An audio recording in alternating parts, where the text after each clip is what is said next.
time you walk into the room, got me feeling crazy, like my heart boom boom. Any other boy would stare, but me I look away, cause you're making me scared. Trying not to breathe, 1, 2, 3. Assalamualaikum warahmatullahi wabarakatuh. Perkenalkan, nama saya Dian Herlinda dengan NIM A1A1222005 kelas A. Baik, di sini saya akan menjelaskan makalah yang berjudul Konsep Dasar Ekonomi Publik. Langsung saja ke materinya. Bagian A, pengertian ekonomi publik. Ekonomi publik, atau lebih tepat ilmu ekonomi publik, adalah terjemahan dari bahasa Inggris public economics. Pengertian tentang ilmu ekonomi sudah dibahas dalam kuliah teori ekonomi mikro dan teori ekonomi makro. Adapun istilah publik menurut Kamus Besar Bahasa Indonesia Balai Pustaka 2002 adalah orang banyak atau umum, setiap orang yang datang atau menonton, mengunjungi, dan sebagainya. Ekonomi publik atau ekonomi sektor publik adalah cabang ilmu ekonomi yang mempelajari peran pemerintah dalam perekonomian. Ekonomi publik menganalisis bagaimana pemerintah mengumpulkan dan menggunakan sumber daya keuangan seperti pajak dan belanja negara untuk mempengaruhi distribusi pendapatan, efisiensi ekonomi, dan kesejahteraan masyarakat. Ruang lingkup ekonomi publik. Ruang lingkup ekonomi publik sangat luas dan mencakup beberapa aspek interaksi antara pemerintah dan perekonomian. Beberapa area utama yang menjadi fokus kajian ekonomi publik meliputi 1. Teori barang publik. Artinya menganalisis karakteristik barang publik non-rival dan non-eksklusif, dan bagaimana pemerintah menyediakan atau mengatur penyediaan karena barang swasta cenderung gagal. 2. Eksternalitas. Artinya mempelajari dampak tindakan ekonomi satu pihak terhadap pihak lain yang tidak terlibat dalam transaksi, serta kebijakan pemerintah untuk menginternalisasi eksternalitas, misalnya melalui pajak dan subsidi. 3. Pajak dan sistem perpajakan. Artinya menganalisis prinsip-prinsip perpajakan, desain sistem pajak yang efisien dan adil, dampak pajak terhadap perilaku ekonomi, dan isu-isu terkait perhindaran dan penggelaan pajak. 4. Pengeluaran pemerintah. Artinya mempelajari alokasi anggaran pemerintah untuk berbagai sektor seperti pendidikan, kesehatan, infrastruktur, pertanahan, dan lain-lain. Analisis biaya manfaat proyek publik dan efisiensi pengeluaran pemerintah. Bagian B, peranan pemerintah dan pasar. Peran pasar. Pasar adalah mekanisme di mana pembeli dan penjual berinteraksi untuk menentukan harga dan kualitas barang dan jasa yang diperdagangkan. Peran utama pasar meliputi beberapa bagian. Bagian 1, alokasi sumber daya yang efisien. Melalui mekanisme harga, pasar memberikan sinyal kepada produsen tentang barang dan jasa apa yang diinginkan oleh konsumen, dan dalam jumlah berapa. Harga yang tinggi akan mendorong produksi lebih banyak, sementara harga yang rendah akan mengurangi produksi. Ini membantu mengalokasi sumber daya yang penggunaan yang paling bernilai. Bagian 2, penentuan harga. Artinya interaksi antara penawaran dan permintaan menentukan harga keseimbangan barang dan jasa. Harga ini mencerminkan nilai relatif dan kelangkaan suatu produk. Bagian 3, penyediaan informasi. Harga dan kuantitas yang diperdagangkan di pasar memberi informasi penting kepada produsen dan konsumen untuk membuat keputusan yang rasional. Produsen dapat melihat tren pemerintahan dan menyesuaikan produk, sementara konsumen dapat membandingkan harga dan kualitas. Bagian 4, mendorong inovasi dan efisiensi. Artinya persaingan di pasar mendorong perusahaan untuk terus berinovasi, meningkatkan efisiensi produk, dan menawarkan produk yang lebih baik atau lebih murah kepada konsumen. Bagian 5, kebebasan memilih. Artinya, pasar memberikan kebebasan kepada konsumen untuk memilih barang dan jasa yang mereka inginkan dan kepada produsen untuk memutuskan apa dan bagaimana cara memproduksi. Peran pemerintah. Pemerintah memiliki peran yang signifikan dalam perekonomian, terutama untuk mengatasi keterbatasan dan kegagalan pasar serta mencapai tujuan-tujuan sosial dan ekonomi yang lebih luas. Peran utama pemerintah meliputi beberapa poin. 1. Regulator. Artinya, pemerintah menetapkan aturan dan regulasi untuk memastikan bahwa pasar berfungsi secara adil, efisien, dan sesuai dengan kepentingan publik. Ini termasuk regulasi terkait persaingan, standar produk, perlindungan konsumen, dan lingkungan. 2. Penyedia barang dan jasa publik.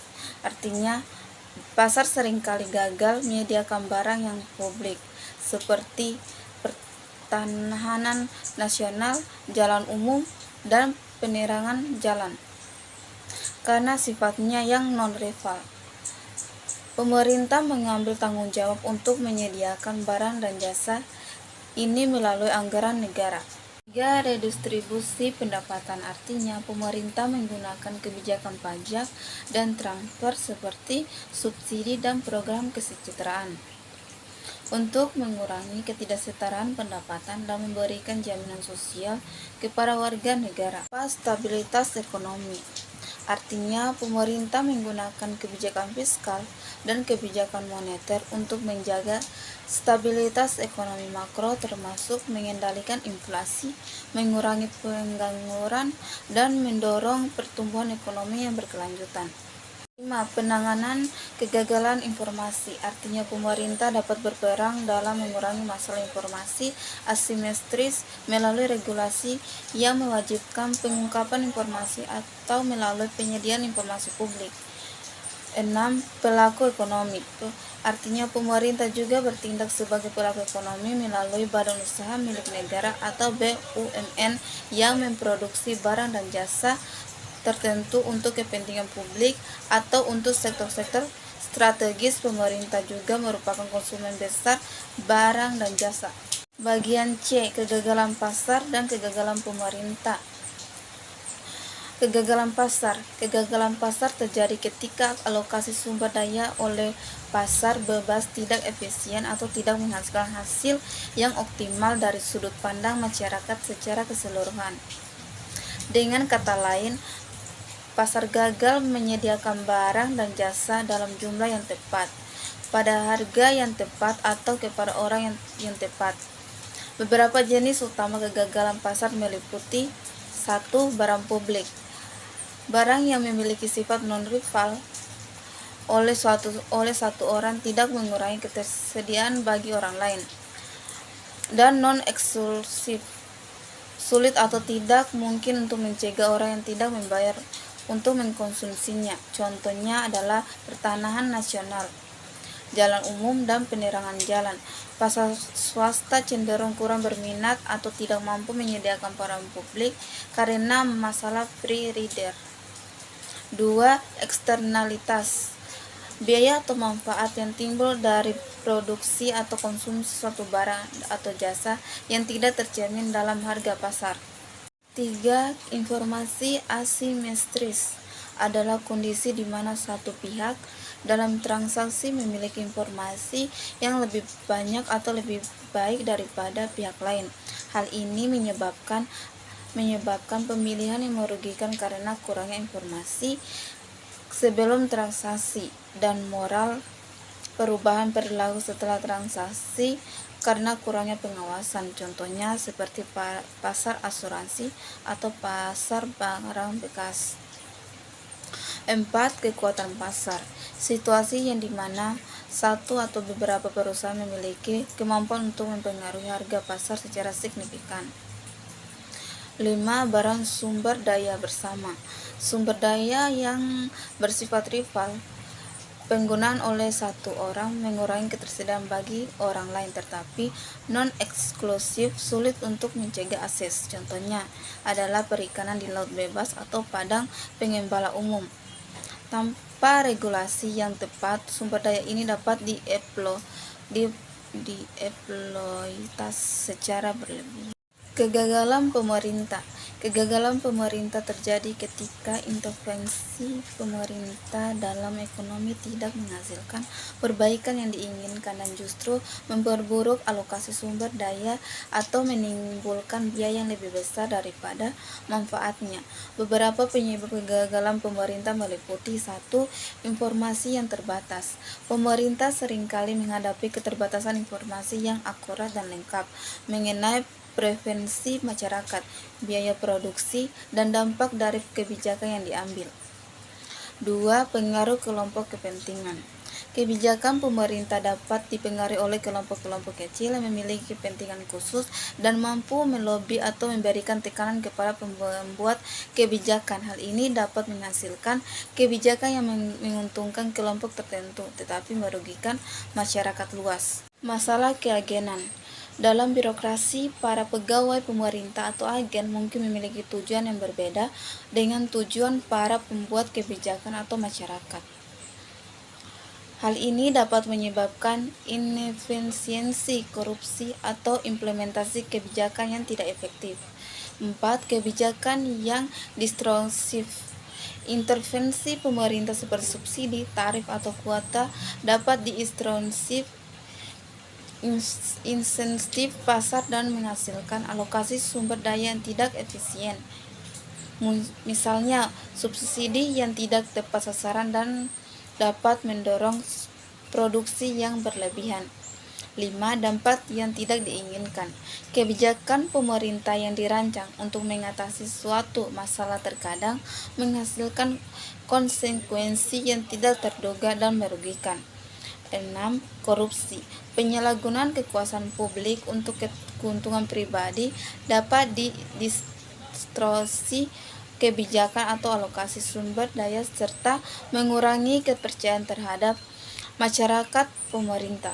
Baik, adapun kesimpulan dari makalah Konsep Dasar Ekonomi Publik adalah makalah ini telah membahas 3 pilar utama dalam memahami konsep dasar ekonomi publik. Pertama, ekonomi publik dan ruang lingkupnya, menggarisbawahi bahwa disiplin ini mempelajari peran pemerintah dalam perekonomian, mencakup analisis kebijakan terkait alokasi sumber daya, distribusi pendapatan, dan stabilitas ekonomi. Ruang lingkup meliputi teori barang publik, eksternalitas, perpajakan, pengeluaran pemerintah, regulasi, dan isu-isu sektor spesifik. Kedua, peran pemerintah dan pasar dalam ekonomi menunjukkan adanya hubungan yang komplementer. Pasar dengan mekanisme harganya merupakan alat yang efisien untuk alokasi sumber daya. Namun, pasar tidak selalu sempurna dan memerlukan peran pemerintah untuk melengkapi fungsinya, terutama dalam menyediakan barang publik, mengatasi eksternalitas, menangani masalah informasi, dan mencapai tujuan-tujuan sosial seperti redistribusi pendapatan dan stabilitas ekonomi makro. Ketiga, kegagalan pasar dan kegagalan pemerintah menyoroti alasan perlunya intervensi pemerintah.